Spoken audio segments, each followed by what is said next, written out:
Welcome to Stories by AJ, where every story whispers a lesson and every moment leaves a mark on your heart. Let's begin today's story. In the fog-veiled village of Ravens Hollow stood Elderwick Manor, an old mansion with ivy crawling up its stone walls, like time itself trying to reclaim it. For generations, it had been abandoned, save for one rumor whispered by candlelight. That when the moon was full, one could hear a woman's voice singing near the weeping willow behind the estate. Few dared to test it. But one evening, a painter named Edmund Vale arrived from London, drawn by both curiosity and heartbreak. His fiancée, Clara Ashbourne, had vanished a year ago during a terrible storm, her body never found. They said she drowned near the cliffs. But Edmund couldn't believe it.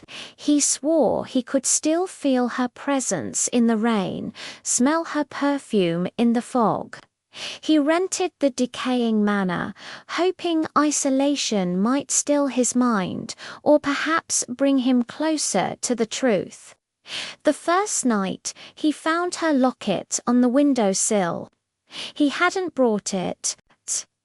The second night, his candle flickered out on its own, and when it relit, her reflection appeared faintly in the glass. Soft, sorrowful eyes, Edmund. A whisper sighed through the air. He turned, but the room was empty.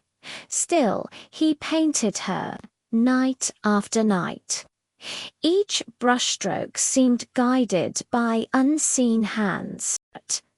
The portrait changed as he worked, her smile fading, her eyes glistening with something between longing and apology.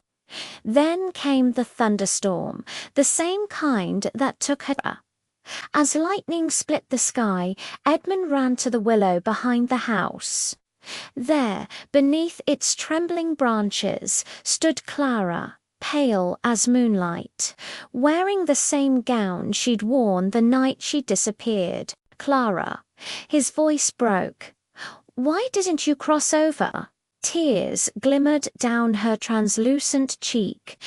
"Because I couldn't leave you behind." He reached out, his hand trembling through hers, half warmth, half mist. She smiled sadly. "I didn't drown, Edmund. I was cursed. The river wasn't water that night. It was a mirror. It took my soul, not my body. I've been trapped in reflections ever since." He looked around, every raindrop shimmered with her face. "What breaks the curse?" he whispered. Her eyes lifted to his. "Forgiveness. For what?" "For choosing your art over me." The truth struck him like a blade. The night she disappeared, she'd gone to find him. He'd been painting in rage after an argument and told her not to come back until he was finished. He fell to his knees. "Clara, I've been painting your ghost because I couldn't face my guilt." Lightning flashed again. The willow's branches bent low, as if listening. "Then paint me one last time," she said softly. "Not as I died, but as I lived." So he did. Under the storm, drenched and trembling, Edmund painted her with warmth in her eyes, sunlight on her hair, love in every brushstroke.